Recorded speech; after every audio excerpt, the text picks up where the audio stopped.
Have you ever seen someone who once had everything, standing alone with nothing?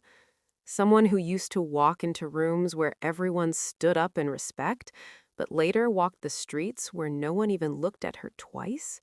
This is not just a story about money. It's a story about trust, about love, about betrayal, and about how a single wrong decision can destroy an entire empire. If you've ever loved someone deeply, trusted someone completely, or sacrificed your own safety for the sake of love, this story will feel uncomfortably close to your heart. Because what happened to her could happen to anyone, and that's why you need to listen until the end. Before we begin, take a second and do something for me. If stories about real emotions, real struggles, and real revenge speak to you, make sure you're subscribed to this channel. These stories are made for people who feel deeply and think deeply. Also, I want to know where you're listening from. Drop your city or country in the comments. And one more thing, what time is it right now where you are? Let's see how far this story travels across the world and how many lives connect through one story. Her name was Evelyn Carter. She was born into wealth, but unlike what most people imagine, her life wasn't loud or flashy. She didn't grow up chasing attention. Money had always been around her, so it never impressed her. What impressed her was honesty, simplicity, real connection. By the time she turned 28, Evelyn was already running a multi-million-dollar investment firm her father had built from the ground up. People respected her not because of her last name, but because of her intelligence and calm authority. She was the kind of woman who could sit silently in a boardroom and still control the entire room. But despite everything she had, there was one thing missing: love. Not the kind of love that came with expensive dinners and fake smiles. She wanted something real, something human, something that didn't care about her bank balance or her last name. And that's when she met Daniel. Daniel was nothing like the men in her world. No designer suits, no polished speech, no powerful connections. He worked a regular job, lived in a small apartment, and carried himself with a quiet confidence that felt honest. When he spoke, he listened more than he talked. When he smiled, it felt genuine. To Evelyn, he felt safe. And that was something money had never been able to buy. At first, Daniel didn't even know who she was, and Evelyn liked that. She never told him about her wealth. She dressed simply. She spoke simply. She wanted to be loved as a woman, not as a millionaire. And Daniel played his role perfectly. He admired her, supported her, told her she deserved the world. Slowly, she began to trust him with pieces of her heart she had never given to anyone else. Their relationship grew fast, too fast. Friends warned her, business partners questioned her judgment, but Evelyn ignored them all. She believed love was worth the risk. And when Daniel proposed, she said yes without hesitation. The wedding was private, no media, no headlines, just a promise between two people. Evelyn thought she had finally found someone who loved her for who she was. What she didn't realize was that Daniel had been watching, learning, calculating every habit, every weakness, every access point. After marriage, things began to change, slowly, quietly. Daniel started asking questions about her business, not aggressively, casually. He framed it as interest, as support. Evelyn, wanting to feel like a team, shared more than she should have. She trusted him. She let him help manage small things. She signed papers without reading carefully. After all, he was her husband. Why would she doubt him? But behind her back, Daniel was moving differently. He transferred assets, opened accounts in his name, shifted ownership using legal loopholes Evelyn never imagined someone she loved would exploit.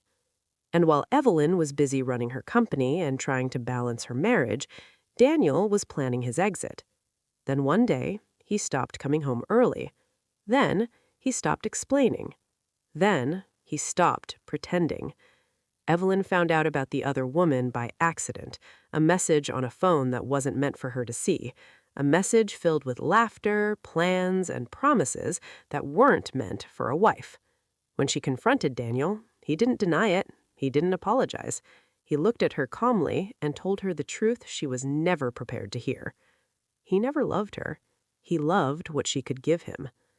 Within weeks, Daniel disappeared, and with him went her money, her assets, her reputation. Lawsuits followed, accounts were frozen, investors pulled out. The same people who once praised her leadership now questioned her judgment. Evelyn lost her company, her home, her identity. Everything she built was gone. And one cold night, the woman who once owned skyscrapers sat alone on a bench with nowhere to go. But this is not the end of her story, because while Daniel thought he had won, he underestimated one thing. He underestimated what happens to a woman who has lost everything, finally stops loving, and starts thinking. And that's where this story truly begins. If you're still listening, stay with me, because what Evelyn does next will change everything. She didn't cry that night. Not because she wasn't broken, but because her body had gone numb.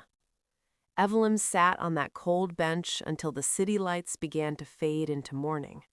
Cars passed, people walked by. No one recognized her. And for the first time in her life, she was invisible. A woman who once signed million-dollar deals with a pen was now holding her coat tight just to feel some warmth. That silence hurt more than any scream ever could. By sunrise, reality hit her in waves. Her phone was dead. Her cards were declined. Every door she knocked on felt heavier than the last. Old friends didn't answer. Business contacts sent short, distant messages. Some didn't reply at all. It didn't take long for her to understand something cruel but honest. When the money disappeared, so did the people. She spent the next few days moving from one cheap motel to another, paying in cash she had hidden in an old wallet. Each night, she replayed everything in her head. The conversations, the smiles, the moments she ignored because she wanted to believe so badly. The betrayal wasn't just financial, it was emotional. Daniel didn't just steal her wealth, he stole her sense of judgment, her trust in herself. One evening, while sitting alone in a dim room with peeling walls, she finally broke. Not loudly, not dramatically, just quiet tears that soaked into the pillow. She cried for the woman she used to be, for the empire she lost, for the love that was never real, and for the version of herself that had been so confident, so sure, and now felt completely gone. But grief doesn't last forever, and pain, when it stays too long, slowly turns into something else. Clarity. Evelyn began to think differently. She stopped asking why this happened and started asking how it happened. She wrote everything down, every document she remembered signing, every conversation, every detail Daniel might have thought she'd forget. Her mind, once fogged by heartbreak, began to sharpen again. She realized something important. Daniel didn't destroy her empire alone. He used her knowledge, her systems, her structure, which meant one thing. She understood it better than anyone, and if he could take it apart, she could build something new. She needed time, she needed patience, and most of all, she needed to disappear. Evelyn changed her name, cut her hair, bought cheap clothes. She didn't want to be recognized. She didn't want pity. She wanted freedom. She found work at a small cafe, serving people who had no idea who she once was. At first, it felt humiliating. Then it felt grounding. No one expected anything from her. No one knew her past. For the first time in years, she was just a woman trying to survive. At night, she studied. Old business strategies, new market trends. She followed Daniel's moves quietly, from a distance. She learned that he was living comfortably now, Flashy cars, expensive vacations. The other woman posted everything online, smiling like she had won a prize, and in a way, she thought she had. But Evelyn saw what others didn't. Daniel was reckless. He spent more than he built. He trusted the wrong people. He thought he was untouchable because he believed Evelyn was finished, and that belief was his biggest mistake. Slowly, Evelyn began to rebuild, not her old empire, but something smarter, smaller, invisible. She connected with people who had nothing to gain from her past, freelancers, small investors, quiet professionals who valued skill over status. She never mentioned her old life. She let her work speak instead. Months passed, then a year. The woman who once lost everything was no longer surviving. She was planning. Evelyn discovered a critical weakness in Daniel's business structure, something only someone deeply familiar with the original system would notice. He had copied her methods without fully understanding them, and now those shortcuts were catching up to him. She didn't rush. Revenge, she knew, wasn't about speed. It was about timing. One night, while closing the cafe, she looked at her reflection in the dark window. She didn't recognize the woman staring back, not because she looked different, but because she felt stronger, calmer, colder. The pain was still there, but it no longer controlled her. It fueled her. Daniel thought he had buried her. What he didn't know was that she was learning how to rise without making a sound. And very soon, the world that once ignored her would be forced to see her again. Evelyn knew one thing very clearly now. If she wanted to take back control, she could not move emotionally. Every step had to be clean, calculated, and quiet. Revenge driven by anger makes mistakes. Revenge driven by patience never does. So she stayed invisible a little longer. By day, she continued working at the cafe, listening more than she spoke. People talk freely when they believe you are nobody. Business owners complained about investments. Customers bragged about deals. She absorbed everything. Information had always been her real strength, and now she was rebuilding it from the ground up. By night, she became someone else again, not the broken wife, not the homeless woman, but the strategist. She reached out to former competitors using encrypted emails and new identities. She never asked for favors. She offered value, sharp insights, accurate predictions, profitable ideas. Slowly, trust formed, not because of who she was, but because of what she could do. Her first move was small, almost invisible. She helped a struggling startup restructure their finances. Within months, their growth doubled. Investors noticed. They asked questions. They wanted to know who was behind the strategy. Evelyn stayed in the shadows, but her influence started to spread. That's when she heard Daniel's name again. This time, in a boardroom she wasn't supposed to be in. His company was expanding aggressively, too aggressively.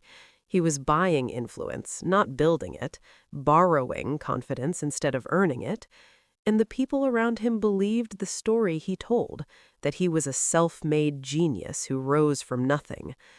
Evelyn almost laughed when she heard that. She knew his weaknesses better than anyone. He lacked discipline, he chased validation, and most dangerously, he believed he was smarter than everyone else. Those kinds of men always leave cracks behind. Evelyn found one. She discovered Daniel was depending heavily on one major investor group. If that support collapsed, his entire structure would shake. So she began working on the edges, introducing doubt, quietly highlighting inconsistencies, planting questions that demanded answers. Not accusations, just curiosity. At the same time, she made another move, one that required courage. She reached out to someone from her past, a man named Victor Hale. Once a rival, once an enemy, and once, long ago, someone who had warned her about Daniel. Victor had lost money when Evelyn's empire fell, not because of her decisions, but because of Daniel's actions. He had every reason to hate her, but when she finally met him face to face, she didn't beg, she told the truth. Everything. The betrayal, the loss, the plan. Victor listened in silence. When she finished, he leaned back and smiled. Not kindly, but knowingly. He said, "I always knew he would destroy himself. I just didn't think you'd be the one to help." They didn't shake hands. They didn't make promises. They made something stronger, an understanding. Victor provided access. Evelyn provided precision. Together, they began tightening the pressure. Daniel started noticing changes. Deals fell apart at the last minute. Partners grew distant. Questions became sharper.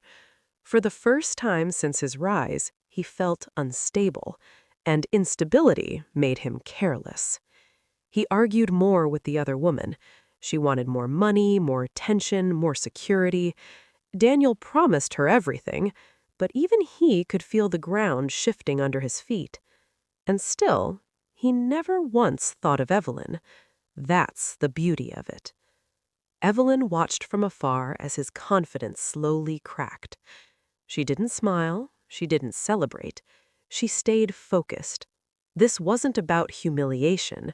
This was about balance, about taking back what was stolen, not just money, but power. One evening, she received a message from Victor. Short, simple, "It's starting." Evelyn closed her laptop and sat back in her chair. Her hands were steady, her breathing calm. The woman who once lost everything was no longer reacting to life. She was directing it. Daniel had built his new life on the ruins of hers. And now, those ruins were about to rise beneath his feet. The collapse didn't happen all at once. It never does. It begins with confusion, with delays, with unanswered calls. Daniel started waking up every morning with a feeling he couldn't explain. Something was wrong, but he didn't know where to look. Meetings that once felt powerful now felt tense. People who used to agree with him instantly now asked questions. Too many questions. At first, he blamed others, advisors, market conditions, bad timing. He told himself this was temporary, but deep down, fear was slowly replacing confidence. Evelyn watched everything quietly. Through Victor's connections, she gained access to internal reports, investor sentiment, and risk assessments. Daniel's company was over-leveraged. One wrong move could trigger a chain reaction, and Evelyn knew exactly where to push. She released a detailed market analysis through one of her anonymous consulting channels. It didn't mention Daniel by name. It didn't accuse anyone. It simply exposed a flawed business model. His business model. Analysts picked it up. Blogs discussed it. Investors read it. And they recognized themselves in it. Within weeks, Daniel's main investor group requested an audit. Daniel agreed, trying to appear confident. But audits don't care about confidence. They care about facts. At the same time, Evelyn made another quiet move. She helped a competing firm restructure their operations using a cleaner. The collapse didn't happen all at once. It never does. It begins with confusion, with delays, with unanswered calls. Daniel started waking up every morning with a feeling he couldn't explain. Something was wrong, but he didn't know where to look. Meetings that once felt powerful now felt tense. People who used to agree with him instantly now asked questions. Too many questions. At first, he blamed others, advisors, market conditions, bad timing. He told himself this was temporary, but deep down, fear was slowly replacing confidence. Evelyn watched everything quietly. Through Victor's connections, she gained access to internal reports, investor sentiment, and risk assessments. Daniel's company was over-leveraged. One wrong move could trigger a chain reaction, and Evelyn knew exactly where to push. She released a detailed market analysis through one of her anonymous consulting channels. It didn't mention Daniel by name. It didn't accuse anyone. It simply exposed a flawed business model. His business model. Analysts picked it up. Blogs discussed it. Investors read it. And they recognized themselves in it. Within weeks, Daniel's main investor group requested an audit. Daniel agreed, trying to appear confident. But audits don't care about confidence. They care about facts. At the same time, Evelyn made another quiet move. She helped a competing firm restructure their operations using a cleaner, more sustainable version of the system Daniel had stolen. The contrast became obvious. One company grew steadily. The other showed cracks. Daniel's phone stopped ringing. The other woman noticed first. The lifestyle changed. Fewer trips, fewer gifts, more arguments. She accused Daniel of lying about his success. He accused her of being ungrateful. The relationship that began with greed started collapsing under pressure. Evelyn didn't interfere. She let reality do the work. Then came the legal notices. Irregularities, misrepresentations, missing disclosures. Daniel's lawyers tried to manage the situation, but every attempt only uncovered more problems. The shortcuts he took, the ones he never fully understood, were now exposed. One night, Daniel sat alone in his apartment staring at documents spread across the table. For the first time since he betrayed Evelyn, her name crossed his mind, not out of guilt, but fear. He wondered if she knew, if she was watching, if somehow, impossibly, this was connected to her. But he dismissed the thought. "She's gone," he whispered to himself. "She's finished." At that exact moment, Evelyn was standing on a rooftop across the city, looking at the skyline she once owned. She wasn't smiling. She wasn't angry. She felt something else. Closure approaching. Victor called her later that night. Tomorrow, everything changes. The next day, news broke. Daniel's company was under formal investigation. Investors pulled out instantly. Stock value collapsed. Employees panicked. Media coverage spread fast. Daniel went from powerful to questioned overnight. And Evelyn remained invisible. She didn't rush to reveal herself. She didn't want recognition. She wanted completion, the kind that comes when truth finally catches up to lies. As Daniel's world burned, Evelyn prepared for her final move, not to destroy him completely, but to reclaim what was always hers. The empire he thought he stole was about to return to its rightful architect. And this time, she would rebuild it on her own terms. Daniel stopped sleeping. At first, it was the stress. That's what he told himself. Any businessman under investigation would feel pressure. But this was different. This felt personal.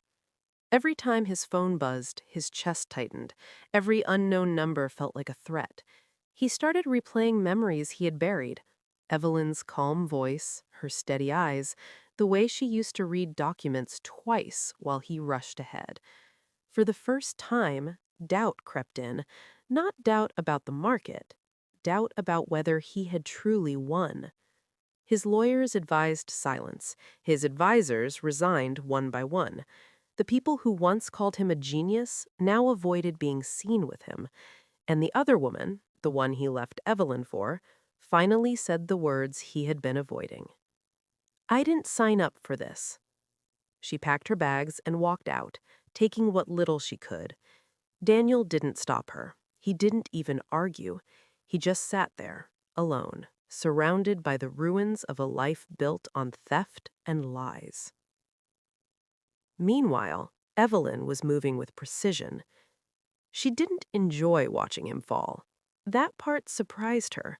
There was no satisfaction in his suffering. What drove her now was something deeper, a need to restore balance, to prove to herself that she was not defined by the worst thing that happened to her. Through Victor, she made a discreet offer to a group of investors who had been burned by Daniel's collapse. Not an emotional pitch, a logical one. She presented a clean plan, a transparent structure, a rebuilt version of what once existed, but without ego, without shortcuts. The proposal didn't carry her name. Yet.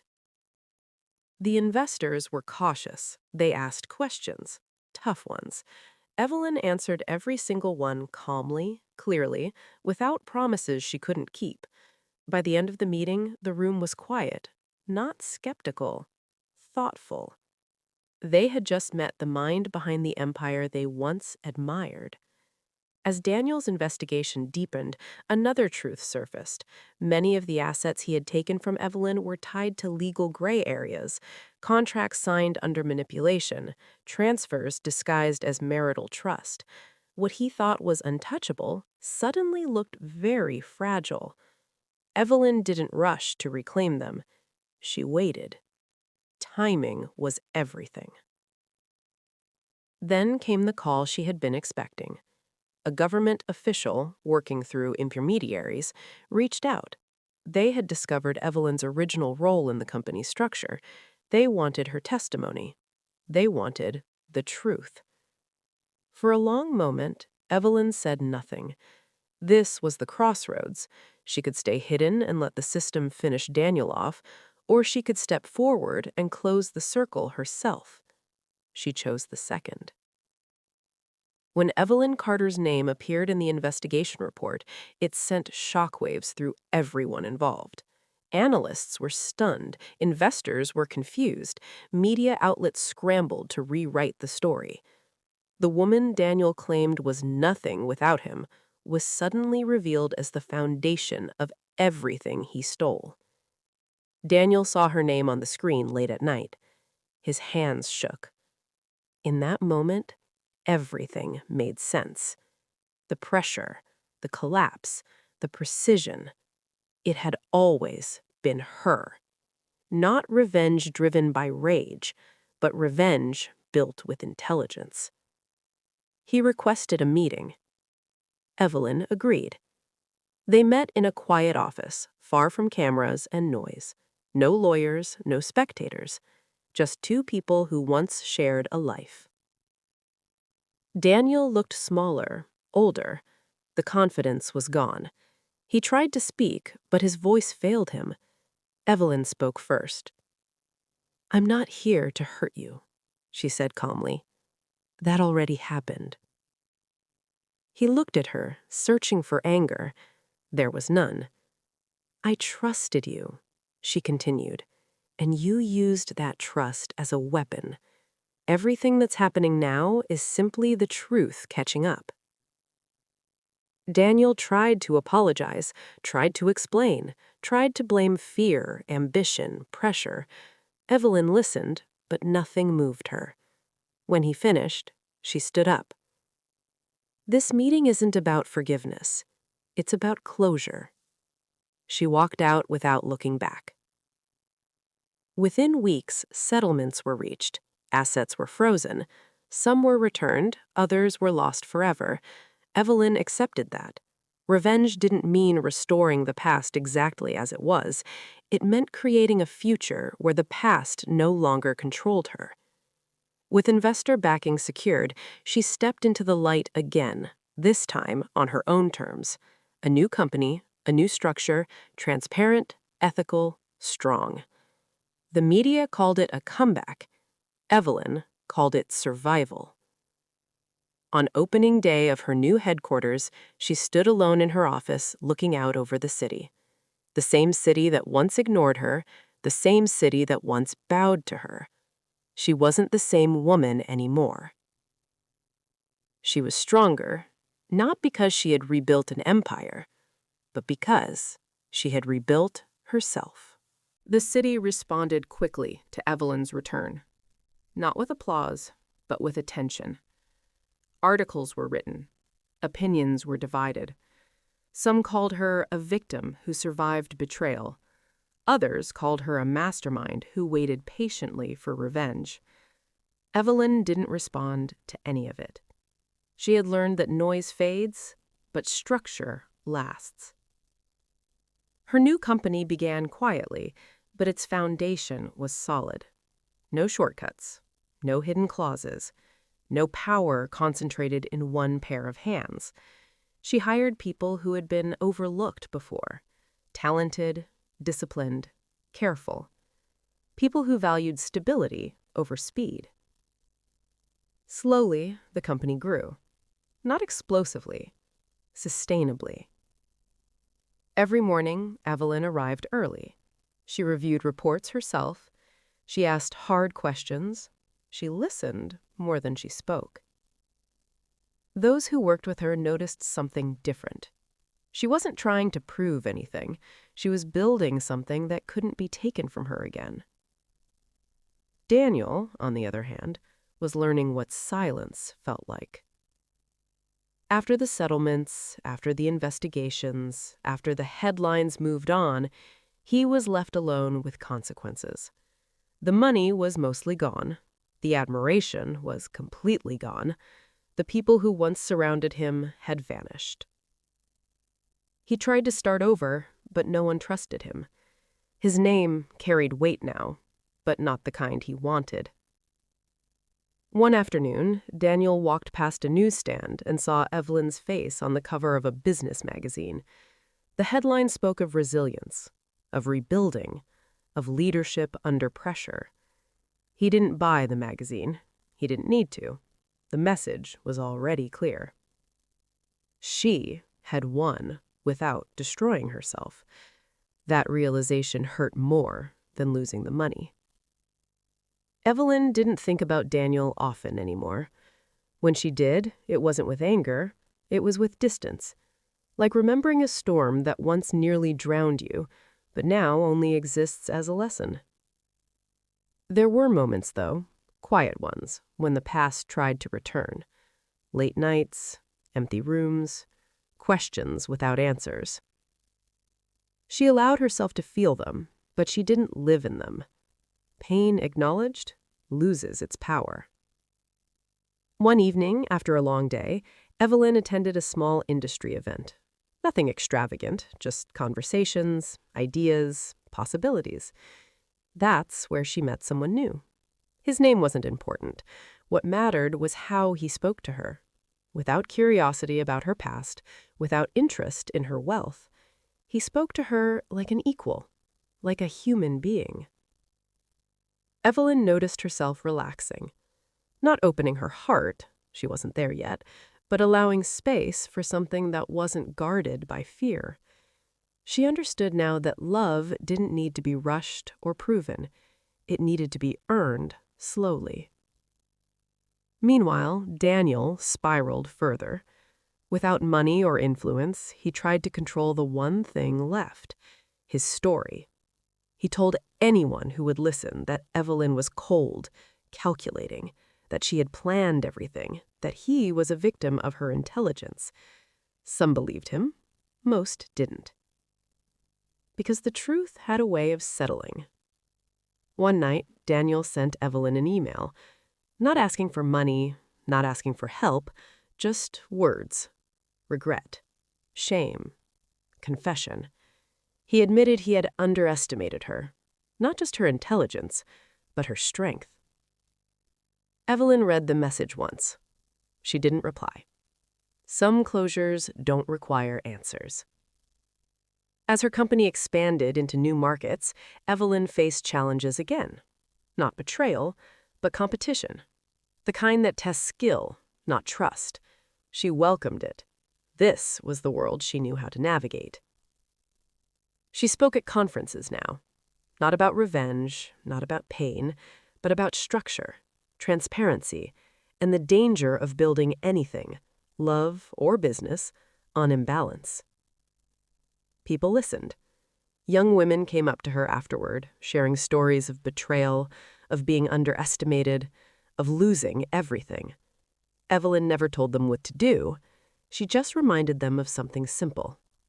You are not finished because someone failed you. That message traveled farther than any empire ever could. 1 year later, Evelyn stood in the same city where she once sat on a bench with nothing. The bench was still there. The city had moved on. So had she. She sat down for a moment, not out of sadness, but gratitude, for survival, for clarity, for the strength that only loss could teach. Her phone buzzed. A message from her team. A deal finalized. Another step forward. Evelyn stood up and walked away without looking back. Some stories don't end with revenge. They end with freedom. And she had finally claimed hers. Time has a strange way of changing the weight of memories. What once felt unbearable slowly becomes distant, like a scar that no longer hurts but still reminds you of what you survived. For Evelyn, life had finally settled into a rhythm that felt honest. Not perfect, not easy, but real. Her company was no longer the comeback story. It was simply a strong, respected business, profitable, ethical, and admired quietly rather than loudly. Evelyn preferred it that way. She had learned that attention attracts parasites, but stability attracts builders.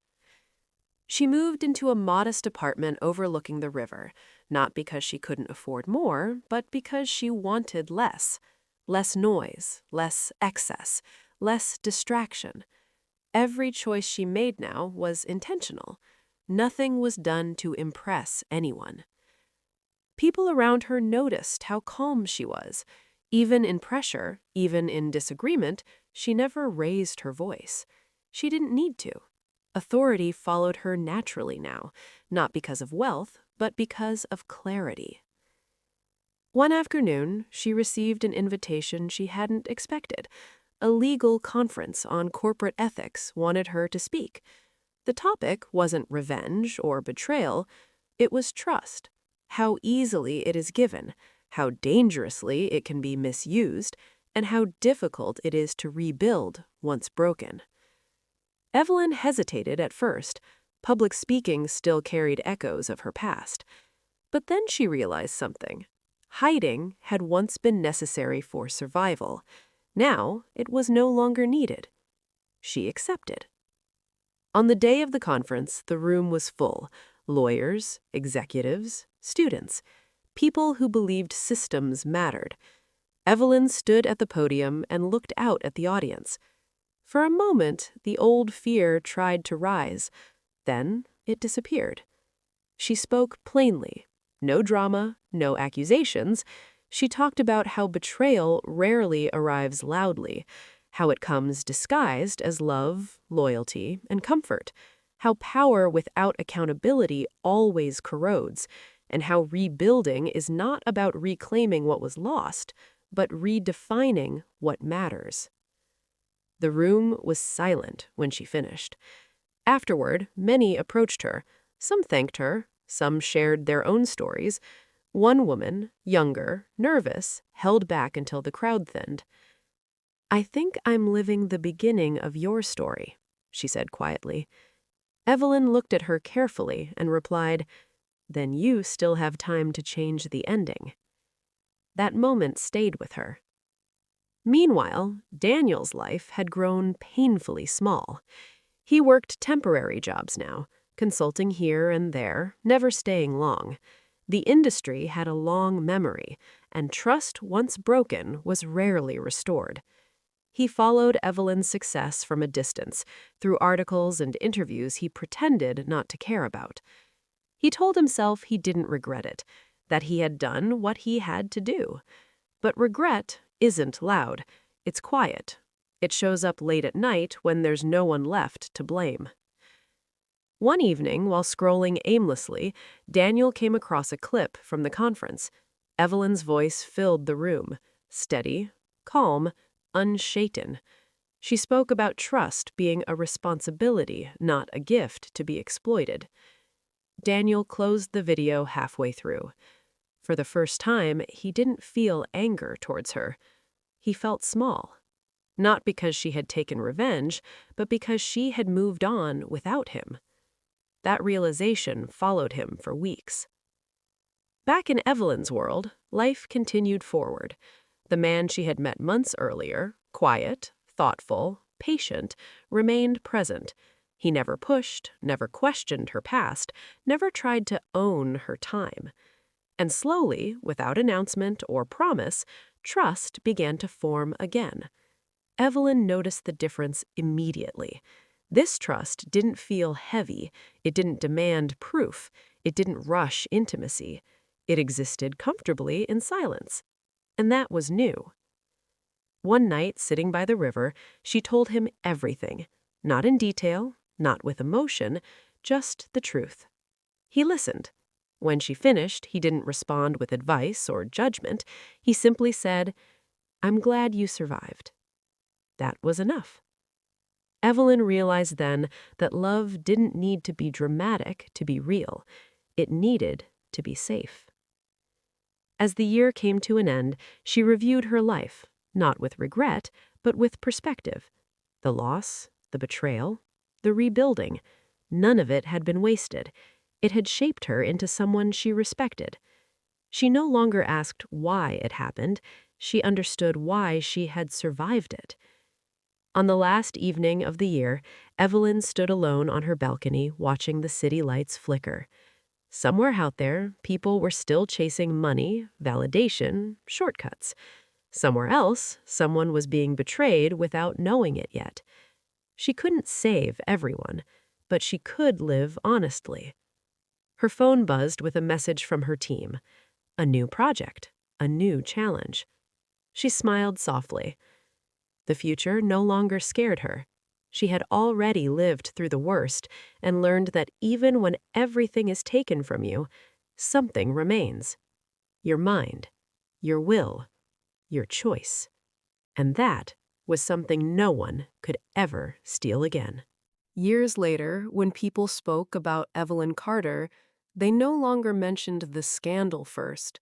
They spoke about her work, her discipline, her calm leadership. Time had done what revenge never could. It had placed everything where it belonged. Evelyn often thought about how close she had come to disappearing completely, how one betrayal nearly erased her identity, and how quietly, patiently, she had built herself back. Not to prove anything to the world, but to prove something to herself. She understood now that losing everything had stripped her down to what truly mattered. Not money, not titles, not admiration, but clarity. The ability to see people as they are, not as we hope them to be. That lesson stayed with her more than any success ever had. Her days were full now, but not chaotic.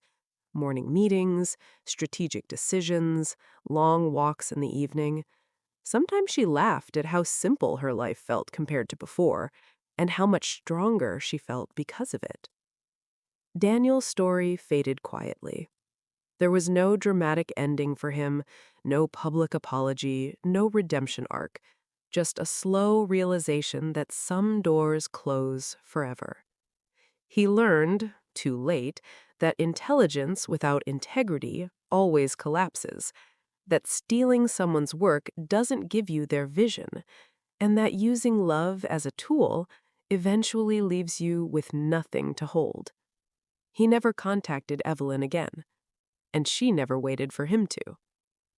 One afternoon, while reviewing old documents for archival purposes, Evelyn came across a photo from her wedding day. She paused for a moment, studying the woman she once was. Innocent, confident, unaware. There was no anger in her reflection now, just understanding. She closed the file and moved on. That chapter had ended. Evelyn's company expanded internationally, but she remained careful. Every partnership was evaluated slowly, every agreement reviewed thoroughly. She taught her team something she had learned the hard way. Trust should never replace verification. She didn't say it bitterly. She said it calmly, because wisdom doesn't need emotion to be powerful. The man in her life remained steady and patient. Their relationship grew not through promises, but through consistency. No grand gestures, no urgency, just respect. Evelyn realized that healthy love doesn't ask you to shrink, sacrifice your safety, or abandon your intuition. It allows you to remain whole. Sometimes, late at night, she reflected on how many people might be living the beginning of her story without knowing it yet, loving someone blindly, signing away pieces of themselves in the name of commitment, ignoring quiet warnings because hope feels warmer than truth. If she could speak to them, she wouldn't tell them to stop loving. She would tell them to stay aware, because love should never cost you your identity.